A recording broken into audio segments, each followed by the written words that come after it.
चलिए खबरों की ओर रुख करते हैं। आपको बता दें कि कोविड कायबल के प्रमुख वीके पाल ने रविवार को कहा कि सरकार सभी वैज्ञानिक तथ्यों और उपलब्ध टीकों की आपूर्ति की स्थिति के आधार पर बच्चों और किशोरों के कोविड-19 रोधी टीकाकरण पर ही अंतिम निर्णय लेगी। इसके साथ ही कोविड कार्यबल ने प्रमुख जो है उन्होंने भी एक आगाह कर दिया है कि भले ही कोरोना संक्रमण कम हो रहा हो और दूसरी लहर धीरे धीरे खत्म हो रही हो, लेकिन ये कहना उचित नहीं होगा कि महामारी का सबसे जो बुरा दौर है वो खत्म हो गया है। कई देशों ने महामारी से जो 2 से अधिक लहरें देखी हैं और वीके पाल ने जानकारी के मुताबिक ये भी बताया है उन्होंने कि हम जानते हैं कि कई देशों ने किशोरों और बच्चों के लिए टीकाकरण की जो शुरुआत कर दी है और हम समग्र वैज्ञानिक तथ्यों और तर्कों और तिर्कों की आपूर्ति की स्थिति के आधार पर बच्चों और किशोरों के टीकाकरण पर अंतिम निर्णय लेंगे। उन्होंने ये भी कहा कि बच्चों के टीकाकरण कार्यक्रम में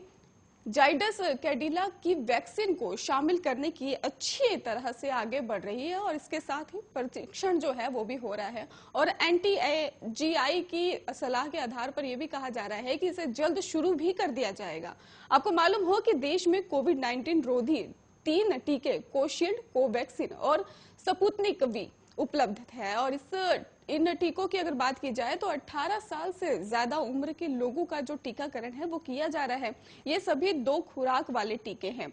अब जाइडस कैडिला की स्वदेशी सुई मुक्त कोविड रोधी वैक्सीन जाइकोड डी लॉन्चिंग के लिए भी तैयार है। ये 12 से 18 साल के आयु के जो वर्ग के किशोरों के लिए उपलब्ध होगी। इसे आपात जो इस्तेमाल की मंजूरी अभी फिलहाल मिल चुकी है।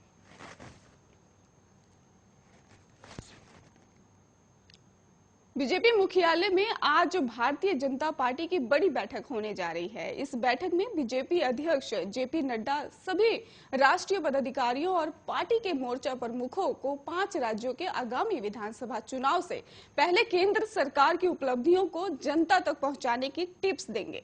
इसके साथ ही बीजेपी अपने चुनावी अभियान की शुरुआत भी करेंगे। इस मौके पर प्रधानमंत्री नरेंद्र मोदी पार्टी पदाधिकारियों की बैठक को संबोधित भी करेंगे।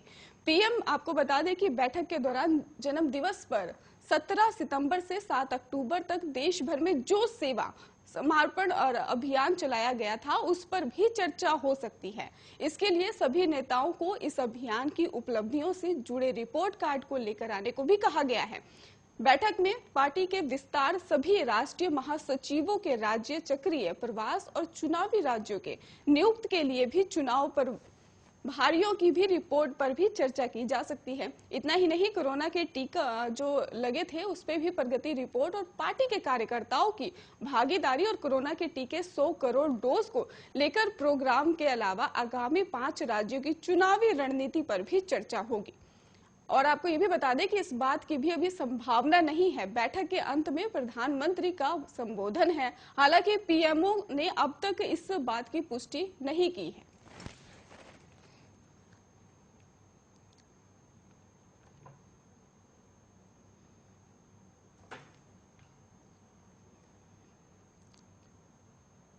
केरल में बारिश ने बड़ी तबाही मचाई है। कई जिलों में बाढ़ जैसे हालात हो गए हैं।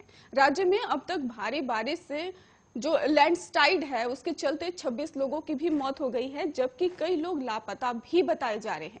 बारिश का सबसे ज्यादा असर साफ देखने को मिला है वो कोट्टायम में देखने को मिल रहा है। आपको बता दें कि कोट्टायम में अब तक 13 लोगों की मौत हो चुकी है, जबकि इडुक्की में 9 लोगों की जान भी जा चुकी है। इसके अलावा अल्लापुझा में जिले में अगर बात की जाए तो 4 लोगों की वहां पर मौत हो गई है। बारिश के कारण पठानमथिट्टा और इडुक्की में भी हालात बेहद खराब नजर आ रहे हैं। बारिश के कारण कुदरत का कहर झेल रहे केरल में कई जिलों में राहत और बचाव का काम जारी है।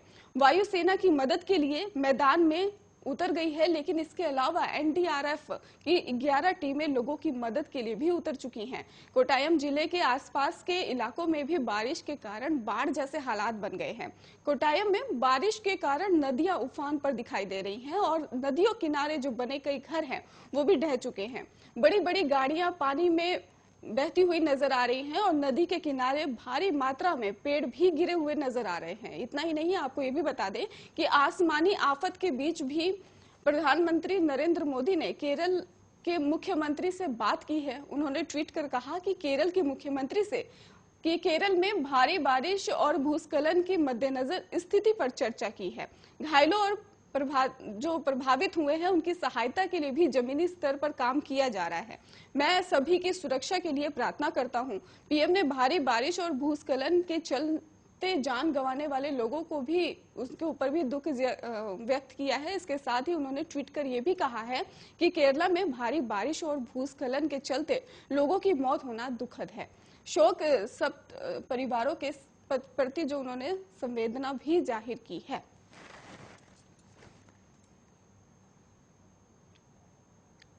जम्मू कश्मीर में मारे गए बिहार के लोगों को लेकर विपक्ष सरकार हमलावर है। नेता प्रतिपक्ष तेजस्वी यादव ने इसके लिए सीधा मुख्यमंत्री नीतीश कुमार पर जिम्मेदार ठहरा दिया है। आपको बता दें कि तेजस्वी ने कहा कि रविवार को बिहार के 2 श्रमिकों को जम्मू कश्मीर में आतंकवादियों ने मौत के घाट उतार दिया। इसके पहले शनिवार को भी एक श्रमिक की हत्या कर दी गई। तेजस्वी ने कहा कि इससे पहले एक और बिहार मूल के श्रमिक की हत्या की जा चुकी है। बिहार में नौकरी और रोजगार को लेकर तेजस्वी ने यह भी कहा कि अगर आपकी सरकार ने 16 साल से किए जा रहे सुशासन के दावे के अनुरूप सचमुच में रोजगार सृजन पर गंभीरता से कुछ भी किया होता तो इनकी भांति करोड़ों बिहार वासियों को हर वर्ष पलायन होने पर विवश नहीं होना पड़ता। इसके साथ ही आप ही सरकार की नाकामी के कारण ये सभी आतंकवाद की भेंट चढ़े युवक अपने घर से दूर एक आतंकवाद प्रभावित दूसरे राज्य में रोजगार की तलाश के लिए पलायन करते हैं। तेजस्वी ने यह भी कह दिया कि अपनी सरकार की नाकामी को छुपाने के लिए नीतीश कुमार बड़ी बनावटी मासूमियत से प्रवासी मजदूर को शब्द पर आपत्ति जताते हैं और पर पलायन के जहर के गरीब बिहार वासियों के जीवन से मिटाने का कोई ईमानदार प्रयास नहीं करते।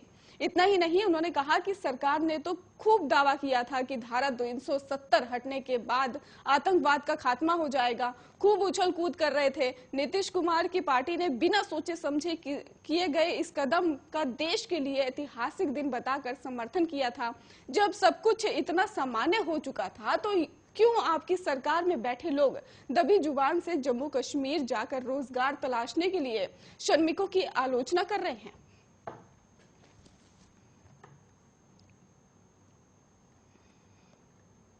कांग्रेस की चुनाव प्रचार अभियान समिति के नवनियुक्त जो प्रभारी हैं वो भी आपको बता दें कि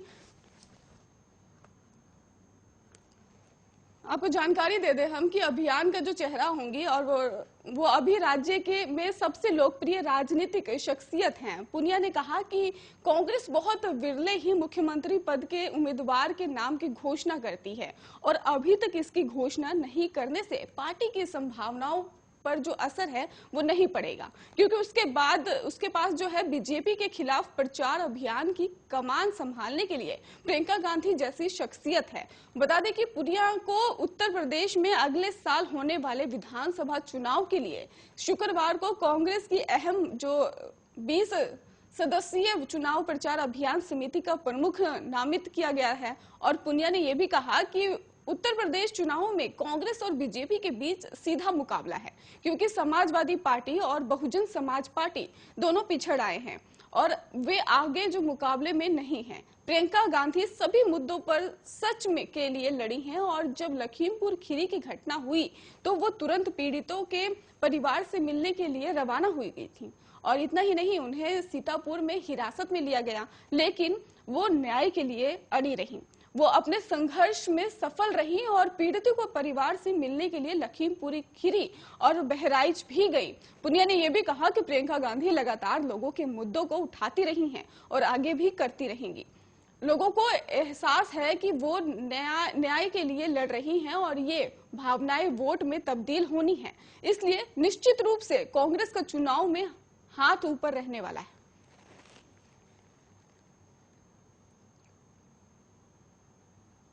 तीन कृषि कानूनों के खिलाफ चल रहे किसान आंदोलन में संयुक्त किसान मोर्चा ने आज देश भर में रेल रोको आंदोलन का आह्वान कर दिया है। इसके तहत आज देश भर में सुबह 10 बजे से लेकर शाम 4 बजे तक रेल पटरियों पर धरना प्रदर्शन कर ट्रेन रोकी जाएगी। हालांकि किसान संगठनों ने आज के रेल रोको आंदोलन के लिए पहले से ही ऐलान कर रखा है और लेकिन रविवार को रोहतक में किसान नेता गुरमान सिंह चडूनी ने भी कहा कि सभी किसान भाई स्टेशनों के पास जाकर ट्रेन रोकेंगे। उन्होंने कहा कि तीनों कृषि कानूनों को रद्द कराने, एमएसपी पर फसलों की खरीद की गारंटी का कानून बनवाने और लखीमपुर खीरी हत्याकांड में गृह राज्य मंत्री अजय मिश्रा की गिरफ्तारी की मांग को लेकर रेल रोको आंदोलन बुलाया जा रहा है। इसको सफल बनाने के लिए सभी जगहों पर किसान आगे आएंगे और आंदोलन के चलते रेल यात्रियों को भारी दिक्कतों का सामना करना पड़ सकता है। खासकर नॉर्दर्न रेलवे के इलाकों में इसका खासा असर देखने को साफ मिल सकता है, जहां शुरू से ही किसान आंदोलन के चलते रेल यातायात पर काफी असर देखने को पड़ता है। और इसके साथ ही आपको बता दें कि रेलवे ने इसकी तैयारी भी तेज कर दी है। अगर रेलवे सूत्रों की मानी जाए तो रेल संपत्ति को नुकसान से बचाने के लिए आरपीएफ को भी अलर्ट कर दिया गया है। इसके साथ ही जहां जहां किसानों के रेल रोकने की संभावना है या जहां पहले ही किसान बैठे हुए हैं, रेल रोकी गई है, उन जगहों पर एक्स्ट्रा फोर्स भी तैनात कर दी जाएगी और साथ ही यात्रियों को भी अलर्ट कर दिया जाएगा। वहीं मालगाड़ियों के परिचालन पर भी इसका असर देखने को मिल सकता है। खबरों का सिलसिला लगातार जारी है, आप देखते रहिए आर्य न्यूज।